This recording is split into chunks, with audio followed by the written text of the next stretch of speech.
ये आपका हरियाणा प्रदेश किसानों, जवानों, पहलवानों का प्रदेश है। यहाँ आकर बहुत खुशी होती है, बहुत गर्व महसूस होता है। दिल्ली तो पास में ही है, आना जाना काफ़ी हो जाता है। मेरे बच्चे गुड़गांव में पढ़े, मेरा अपना भी अनुभव है आपके प्रदेश का। मेरी बहनें बैठी हैं। कुछ सालों पहले, लगभग 8 साल पहले, मेरी बेटी शायद 15-16 साल की थी, तब वो हरियाणा प्रदेश के लिए बास्केटबॉल खेली। तो वो भी खेल कूद में तेज है। जब उसको यहाँ आना था एक कैंप के लिए, सर्दी का समय था, मैं भेजना चाह रही थी कि जाए, बाकी बच्चों के साथ अच्छी तरह से खेले, सीखे। तो मैंने कहा मैं छोड़ आती हूँ। मैं यहाँ आई, सोनेपत के पास एक जगह थी जहाँ पे स्कूल में एक कैंप था, कोचिंग का कैंप था। तो सुबह छोड़ना था और शाम को बेटी को घर ले जाना था। तो मैंने सोचा अगर मैं कैंप में जाऊंगी तो सबको पता चलेगा कि ये किसकी बेटी है। तो मैंने सोचा कि इससे अच्छा मैं थोड़ा दूर उसको छोड़ देती हूँ और वो चली जाएगी और शाम को मैं आके ले लूँगी, तो किसी को पता नहीं चलेगा कि मेरी बेटी है, सब की तरह समान तरह से उसके साथ व्यवहार होगा। तो मैंने बेटी को छोड़ दिया सुबह पाठशाला में। यहाँ सोनेपत के पास एक सरकारी पाठशाला थी शायद, और मैंने सुरक्षा कर्मियों को कहा कि अपनी गाड़ी हम किसी खेत के पास लगा देते हैं, गाड़ी में रुक जाएंगे पूरे दिन। तो बैठी थी मैं गाड़ी में, कुछ 1-2 किलोमीटर दूर था पाठशाला से, और मैंने खेतों में देखा कि एक दादाजी खेत में काम कर रहे हैं।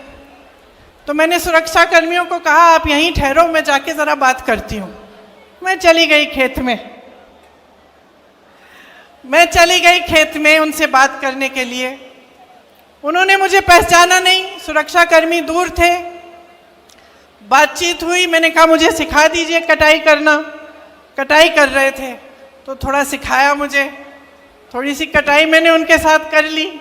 उन्होंने सोचा होगा ये शहर की लड़की है, थक गई होगी, धूप बहुत है, तो कहा कि बेटा घर चलो मेरे साथ, घर में चाय पिलाएंगे, थोड़ा सा आराम कर लेना। मुझे भी लगा कि पूरे दिन इंतज़ार करना है, तो चलो इन्हीं के घर चले जाती हूँ, दादू जी के साथ चली जाऊँगी, वहीं बैठ जाऊँगी, पूरा दिन इंतज़ार करना है मुझे। तो दादू के साथ मैं घर चली गई। मुझे घर ले गए अपने। घर में दादी जी थीं, छोटे छोटे बच्चे थे, बहुएं थीं। मुझे खाना खिलाया, पराठे बनाए, चाय पिलाई, सारी बातें बताई कि कौन कहाँ पढ़ता है, कौन किसकी नौकरी कहाँ है, सारी चीज़ें मुझे एकदम अपना लिया। मतलब अभी अभी मिले थे, मुझे जानते नहीं थे, अपने परिवार समान घर ले गए, अपनाया। मुझे भी बहुत अच्छा लगा, खूब बातें हुई कि किस तरह से क्या करते हैं, क्या होता है, अपना जीवन कैसे गुजारते हैं। तभी 4-5 घंटे बीत गए, मुझे पता भी नहीं चला। 4-5 घंटों बाद उनका बेटा घर आया। अब इत्तेफाक से उनके बेटे ने रायबरेली में काम किया था, तो मुझे देखते ही पहचान लिया और कहा कि आप तो प्रियंका हैं। तो अब मैंने कहा नहीं था, मैंने कुछ कहा नहीं था उनको, तो मुझे भी अचानक मुझे लगा, मैंने कहा हाँ। तो फिर तो सबने और भी गले लगाया, और फिर दादी जी की बात की, पिताजी की बात की, और हमारी एक दोस्ती हो गई। देखिए 8 से 10 साल बीत गए हैं। जब जब मेरी रैली आसपास लगती है तो उनका बेटा मनोज कभी कभी दादू जी को ले आते हैं मेरे से मिलने, कभी कभी मेरे घर भी आते हैं। जब जब मेरे घर आए तब कभी खाली हाथ नहीं आए, गन्ना लाए, घी लाए, बच्चों के लिए कुछ ना कुछ लाए, कपड़े लाए। और दादी जी सीधे मेरी रसोई में गई और पराठे बनाने लग गई, सबके लिए खाना पकाया।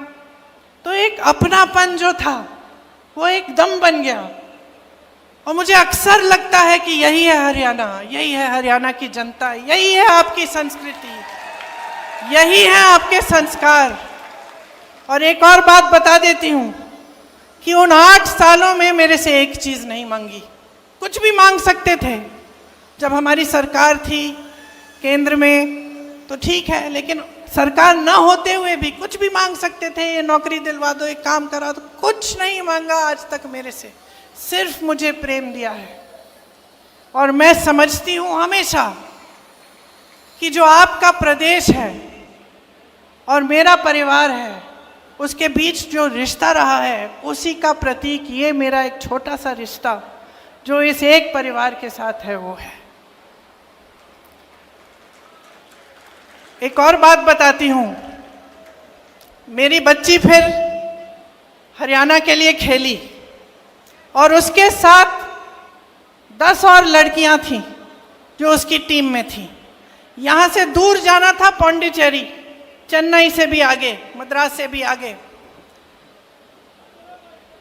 वो लड़कियां गई, मैं भी साथ साथ चली गई। मैंने कहा मम्मी हूँ, जाना चाहिए। बाकी एक और लड़की थी जिसकी माताजी साथ में थी। बाकी सारी जो लड़कियां थी गांव की लड़कियां थी, खूब मेहनत करके आगे बढ़ी थी। उनके माता पिता नहीं आए उनके साथ। वो वहाँ पे 4-5 जो टूर्नामेंट थी उसके लिए उन्होंने संघर्ष किया। बहुत गर्मी थी उस समय, मेरे ख्याल से 44-45 डिग्री की गर्मी थी। और जो मेरी बेटी की टीम की कैप्टन थी उसका नाम रितिका था। छोटी सी लड़की थी, विनेश की तरह, तुम्हारी तरह छोटे बाल थे उसके। 102 बुखार था उस लड़की को, लेकिन वो खेलती रही, रुकी नहीं। डांट खाई उसने अपने कोच से। टीम को जिताने के लिए उसने इतना परिश्रम किया। मेरी बेटी घर आके मुझे कहती है, माँ 102 बुखार था उसको, अगर मुझे बुखार होता तो तुम घर ले आती, बोलती कि ले जाओ अभी नहीं खेलना है। वो अकेली थी, वो लड़ी, संघर्ष किया उसने।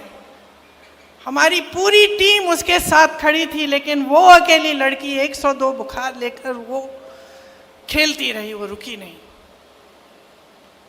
तो मैं समझती हूँ कि हर लड़की, हरियाणा की हर लड़की के दिल में ये आग है। हर बेटी ने संघर्ष किया है अपने अपने तरह से। आप सब बड़ा करते हो, पालते हो, पोसते हो, किसी कैंप में भेजते हो, स्पोर्ट्स के लिए भेजते हो, आगे बढ़ाने के लिए आप संघर्ष करते हो, भरोसे के साथ भेजते हो। मैंने भी जब जब अपने बच्चों को भेजा है, चाहे स्कूल में, पाठशाला में, कोचिंग कैंप में, तो कुछ भरोसा होता है अध्यापकों पे, कोच पे, आगे जो संस्था है उस पे भरोसा होता है कि चलो हम भेज रहे हैं अपने बच्चों को, आप कम से कम हमारे बच्चों की हिफाजत कर लोगे। बच्चा भी देश के लिए, प्रदेश के लिए लड़ रहा है, संघर्ष कर रहा है, खेल रहा है। पूरे देश को गर्व होगा अगर जीतेगा, तो उसकी हिफाजत करिए। यही उम्मीद रखते हैं माँ बाप, है ना। माताएं बैठी हैं बहुत, यही उम्मीद रखती हैं आप।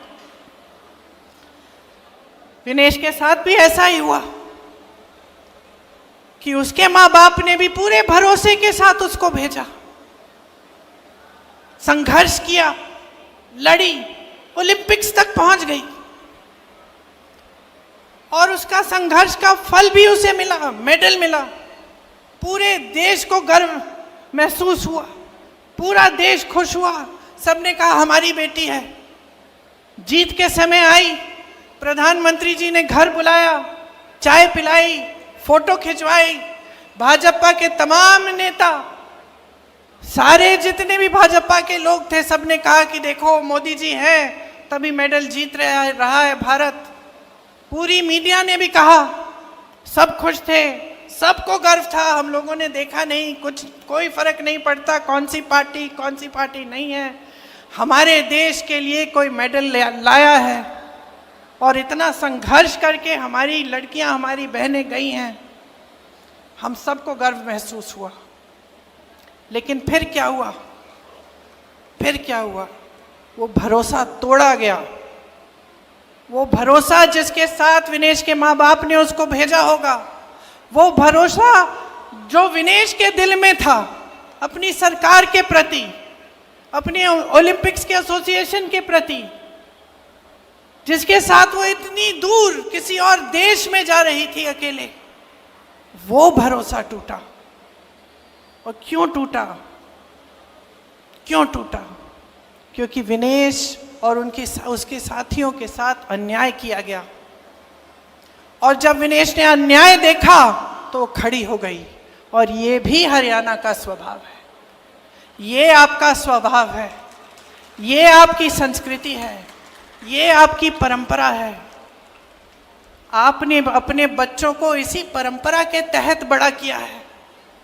दीपेंद्र जी ने कहा, और आप सब जानते हैं, यहीं पे कुरुक्षेत्र की भूमि में, हरियाणा में भगवान श्री कृष्ण ने भगवत गीता का प्रवचन दिया।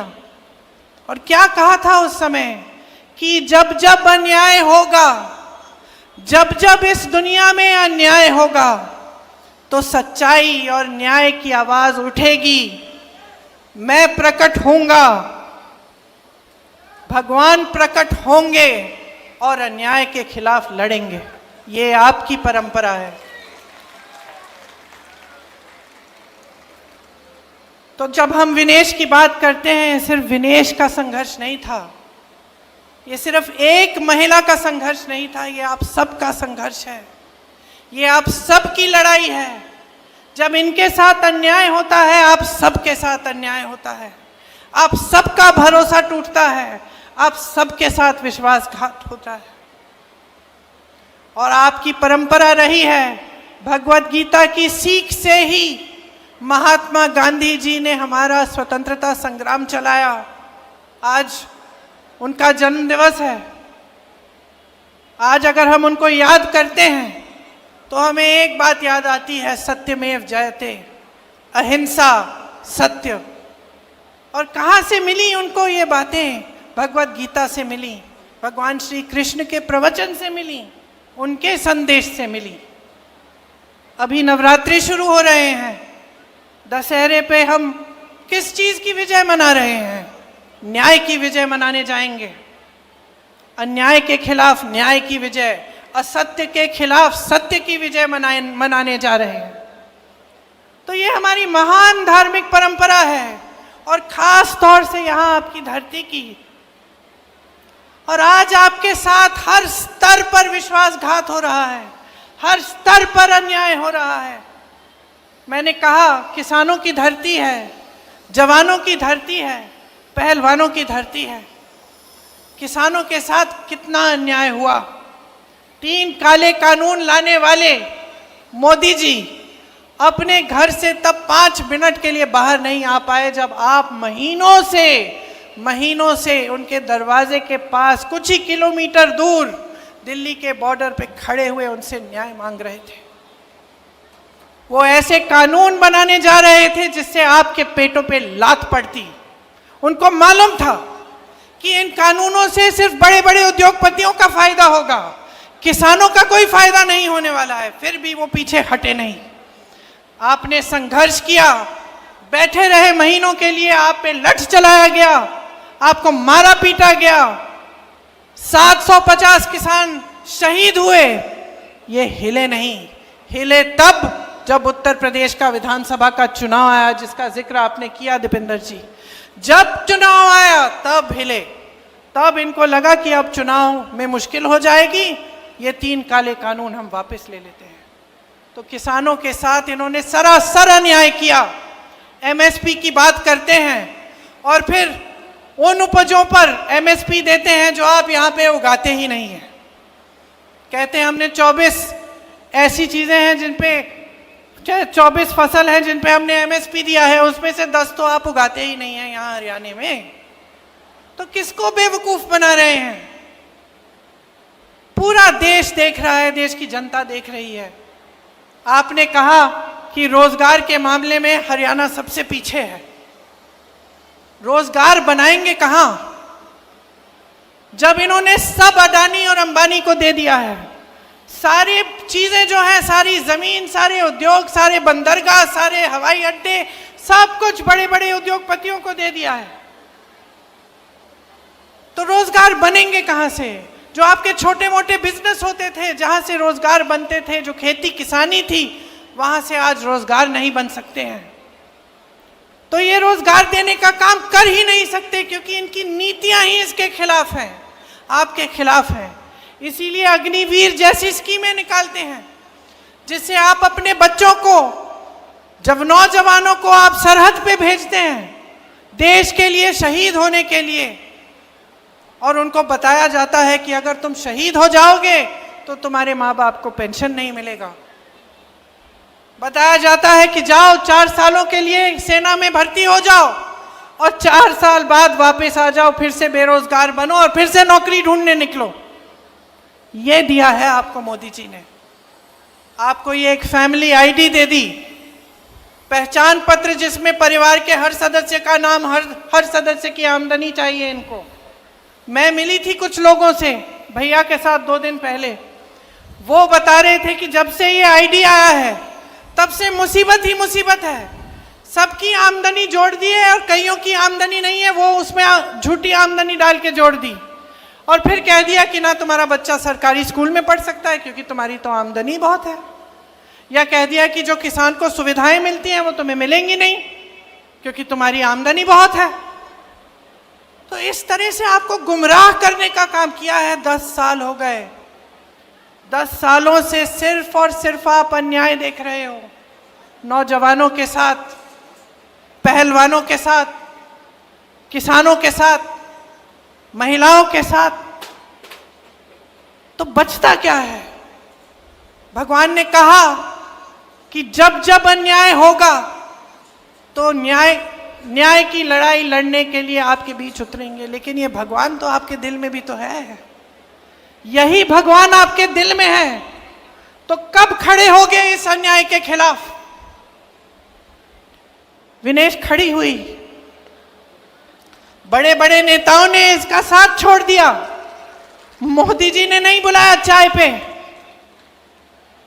आए भी नहीं इनसे मिलने के लिए, बात करने के लिए, लेकिन इस देश की जनता खड़ी हो गई विनेश के साथ। आप खड़े हुए विनेश के साथ, क्योंकि आपके दिल में सच्चाई है, आपके दिल में भगवान है। तो अब वो मौका आ गया है, फिर से वही कुरुक्षेत्र की लड़ाई, वही अंग्रेजी साम्राज्य के खिलाफ लड़ाई, कोई फर्क नहीं है। आज ये लड़ाई आपकी लड़ाई है, अन्याय के खिलाफ, असत्य के खिलाफ, दुष्टों के खिलाफ लड़ाई है। आपको खड़ा होना पड़ेगा, आपको अपने अंतर्मन में झांकना पड़ेगा और देखना पड़ेगा कि ये क्या हो रहा है मेरे साथ, मेरे प्रदेश के साथ, मेरे देश के साथ। ये नेता जो मंच पे आते हैं, बड़ी बड़ी बातें करते हैं, लेकिन जब काम का समय आता है तो हमें देखते ही नहीं है। जब हमारे साथ अन्याय होता है तो हमें पूछते नहीं हैं। जब हम इनके दरवाजे तक पहुंचते हैं और सड़क पे बैठ के इनसे यही गुहार लगाते हैं कि हमारी बात सुन लीजिए, हमारे साथ अन्याय हो रहा है, हमें आपके कानून नहीं चाहिए, हमारी भलाई करिए, तब हमारी तरफ देखते तक नहीं है। किसान कुचले जाते हैं, इनके मंत्री के बेटे के द्वारा जीप के पहियों के नीचे कुचले जाते हैं, ये हिलते नहीं है, पलक नहीं झपकाते। तो क्या हो रहा है आपके साथ? सरकार बनाता कौन है? आप बनाते हैं। नेताओं को बनाता कौन है? आज चाहे दीपिंदर जी हो, चाहे मैं हूं, चाहे विनेश जी हो, क्या आपके बिना हम इस मंच पे बैठ सकते हैं? क्या अगर आपने हमारा समर्थन नहीं किया होता, हमें आगे नहीं बढ़ाया होता, हमें ये अपना कीमती वोट नहीं दिया होता, तो क्या हम यहां आकर नेतागिरी कर सकते हैं? तो आपको समझना पड़ेगा कि शक्ति आपकी है, बहनें, आपकी सबसे बड़ी शक्ति है। जिस तरह से बच्चों को बड़ा करते हो, पालते हो, पोसते हो, बच्चा गलत करता है उसको टोकते हो, बच्चा झूठ बोलेगा डांटोगी, बोलोगी कि क्या झूठ बोल रहे हो, थप्पड़ भी मार दोगी, कभी कभी टोकती हो। नेताओं को अब टोकने का समय आ गया है। ये भाजपा की पार्टी 10 सालों से यहां राज कर रही है, आपके लिए एक काम की चीज नहीं की है इन्होंने। जब जब आपको जरूरत पड़ी है पीछे हटे हैं। आपसे सिर्फ अपना स्वार्थ साधना है, खुद को आगे बढ़ाना है, यही इनको सूझता है। भ्रष्टाचार की बात करते हैं, मुझे हंसी आती है। मोदी जी कोई पुरानी चीजें, 10 साल पुरानी, पता नहीं क्या क्या बातें करते रहते हैं। हंसी आती है मुझे। अरे इससे बड़ा भ्रष्टाचार क्या है कि देश के सारे उद्योग आपने अपने दो मित्रों को दे दिए। इससे बड़ा भ्रष्टाचार क्या हो सकता है कि आप ऐसे कानून लाने जा रहे थे जिससे इस देश का किसान पिस जाएगा, लेकिन आपके बड़े दो बड़े उद्योगपति मित्रों को सब कुछ मिल जाएगा, उन कानूनों का फायदा मिल जाएगा। वो उद्योगपति किसी किसान की जमीन हड़पना चाहे, लेना चाहे, तो किसान उसके खिलाफ कचहरी में लड़ ही नहीं सकता, ऐसा कानून था वो। डीएम के पास जाओ और डीएम सुलझाएगा तुम्हारा मामला। अगर तुम्हारी जमीन ले ली किसी बड़े उद्योगपति ने, ये कानून लाने जा रहे थे, आप समझ गए, आपने पहचाना, और क्योंकि आपने पहचाना, आपने संघर्ष किया। हमारे संविधान ने आपको सबसे बड़ी शक्ति दी है। सत्यमेव जयते कहने वाली बात नहीं थी, ये हमारे संविधान में गड़ी हुई है ये बात, समानता की बात, कि आप में, मेरी बहन जो यहाँ बैठी है, आप में वो खेती जिसने मुझे सिखाई दादू जी, आप में उतनी ही शक्ति है जितनी दीपेंद्र जी में है, जितनी मोदी जी में है, जितनी मेरे में है। ये संविधान ने शक्ति दी है आपको, ये वोट की शक्ति है, ये वो अधिकार है जिससे आप हम सबको बदल सकते हो, नया नेतृत्व ला सकते हो। आप चाहो तो अपने भविष्य को बदल सकते हो।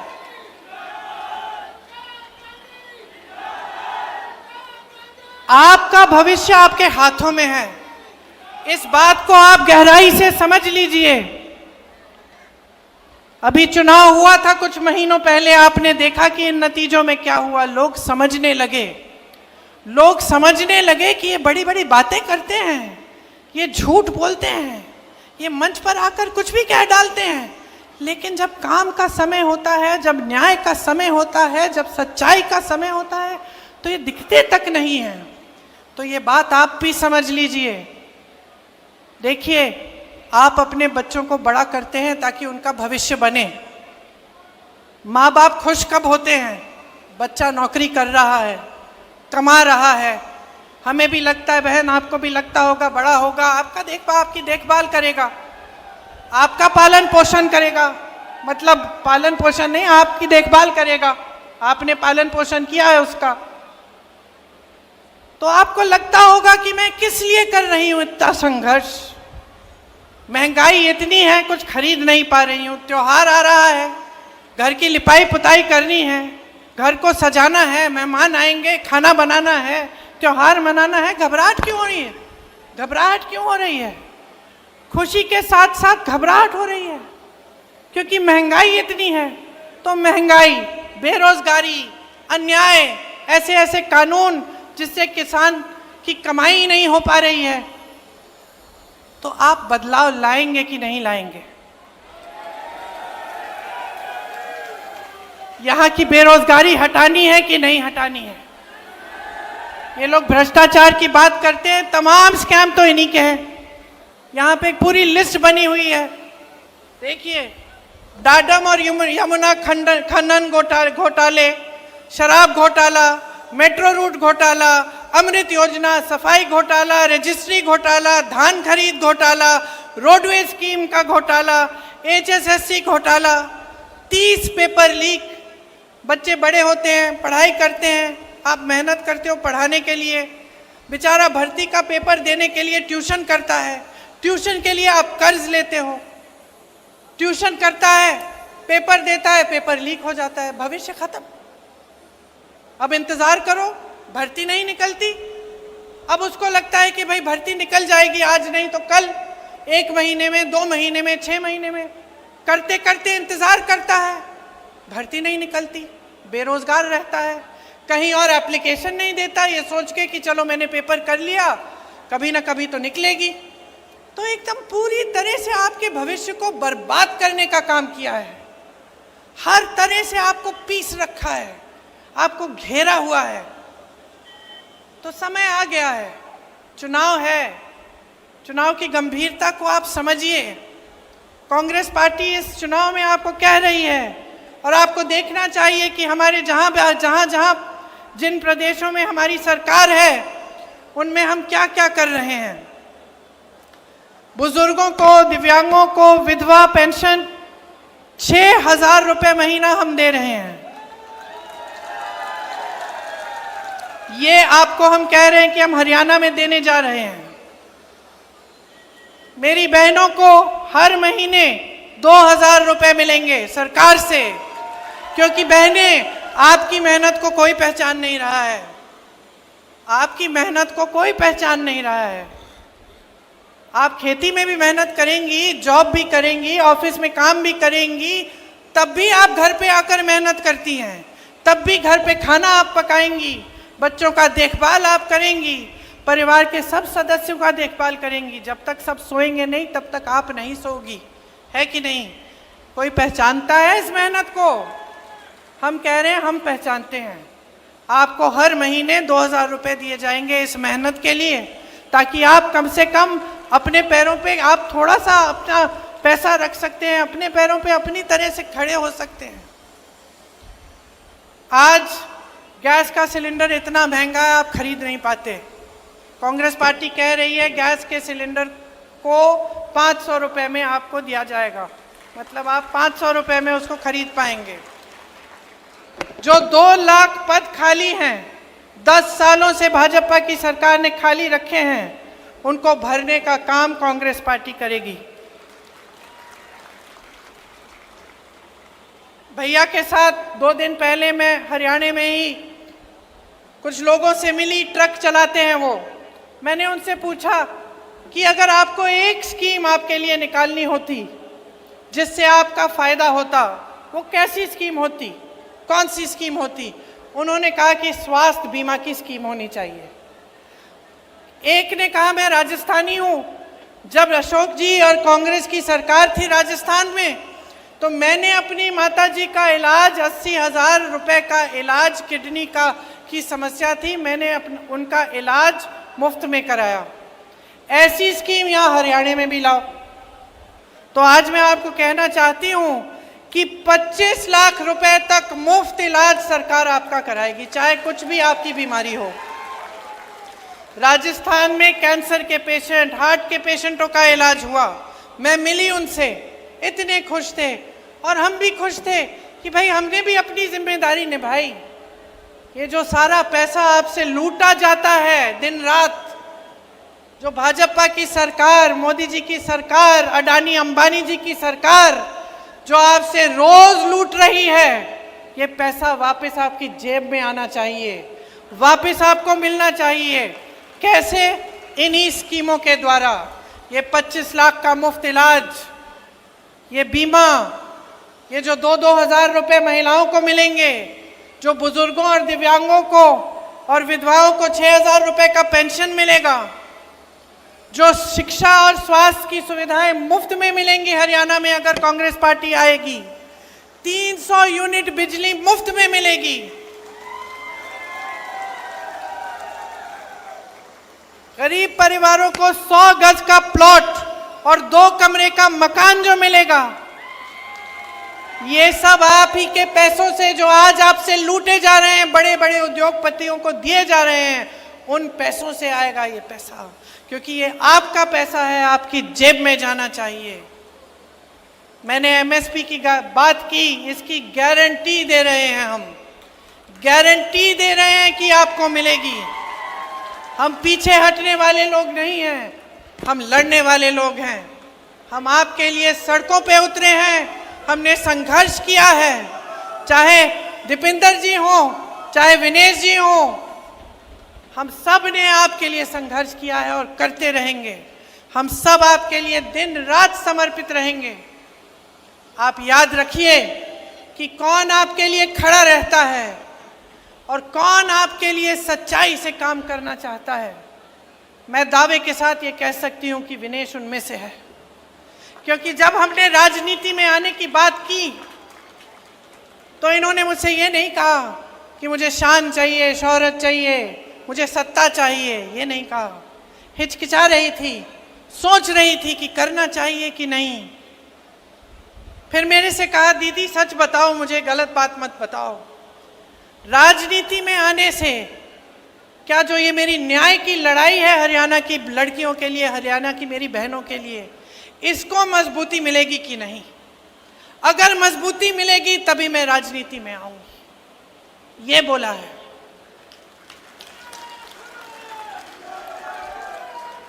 मैंने बोला विनेश मिलेगी, मजबूती मिलेगी, तुम्हें मिलेगी, तुम्हारी बहनों को मिलेगी, हरियाणा की एक एक लड़की को मिलेगी। और मैं अपनी बहनों से कहना चाहती हूँ, माताओं से कहना चाहती हूँ, हरियाणा की एक एक नौजवान लड़की से कहना चाहती हूँ, खड़े हो जाओ विनेश के साथ, खड़े हो जाओ इनके साथ। हिम्मत है इस लड़की में। इसने कहा कि ये टूट गई थी, लेकिन मैं जानती हूं ये टूटी नहीं, ये टूटी नहीं। इसको लग रहा था कि टूट जाएगी, लेकिन तब भी खड़ी हुई, ओलंपिक्स में गई, हराया, जापानी गोल्ड मेडलिस्ट को हराया। मैं और मेरी बेटी टीवी पे देख रहे थे, कूदने लग गए हम दोनों कि देखो हमारे देश के लिए क्या किया है, देखो इसके साथ कितना अन्याय हुआ। मोदी जी की पुलिस ने इसके बाल खींचे, इसको घसीटा, सड़क पे मारा, पीटा, लेकिन देखो तब भी झुकी नहीं, पीछे हटी नहीं, लड़ती रही, टूटी नहीं। ओलंपिक्स में गई और लड़ी हमारे लिए, और पूरा देश आज विनेश के साथ है, क्योंकि ये देश ही ऐसा देश है। इस देश का स्वभाव है कि ये देश सच्चाई को पहचानता है, सत्य को पहचानता है, न्याय चाहता है, और हमेशा यही लड़ाई इस देश के वासियों ने लड़ी है। तो आज इस चुनाव में मैं सिर्फ ये कहने आई हूं, अपनी लड़ाई लड़ो, हम सब साथ में लड़ेंगे। एक नई सरकार लाओ, भाजपा के एक एक नेता को दिखाओ कि ये असत्य, ये लूट, ये भ्रष्टाचार, ये सब नहीं चलेगा। आपको एक सरकार चाहिए जो आपके लिए दिन रात काम करके दिखाए। यही आपका संवैधानिक अधिकार है। इसीलिए महात्मा गांधी जी लड़े, शास्त्री जी लड़े, इसीलिए आज भी कांग्रेस पार्टी लड़ रही है। अगर मेरे भाई राहुल गांधी के साथ अन्याय नहीं होता, अगर उसने संघर्ष नहीं किया होता, अगर मेरे पिता की लाश वो घर नहीं लाता, तब उसमें ये हिम्मत नहीं होती कि वो 8000 किलोमीटर इस देश की एकता के लिए चलता। अगर विनेश के साथ अन्याय नहीं होता, तब शायद उसमें इतनी हिम्मत नहीं होती जितनी आज है। आपके साथ भी अन्याय हो रहा है, हिम्मत बनाओ, लड़ो, बदलो इस सरकार को, हटा दो इस भाजपा को। कांग्रेस की लहर आपके सम्मान की लहर है, पूरे हरियाणा में ये लहर छा गई है। वोटिंग के दिन कांग्रेस पार्टी को मजबूत बनाकर, विनेश को अपना वोट देकर आप अपने भविष्य को मजबूत बना रहे हो। आप सबने बहुत ध्यान से मेरी बातों को सुना, कुछ लंबा भी बोली मैं, तो आपको घर भी जाना पड़ेगा, अभी काफ़ी समय से बैठी हैं। आपको बहुत बहुत धन्यवाद, और नवरात्रि के लिए, दशहरे के लिए मेरी तरफ से, मेरे परिवार की तरफ से बहुत बहुत शुभकामनाएं। जय हिंद।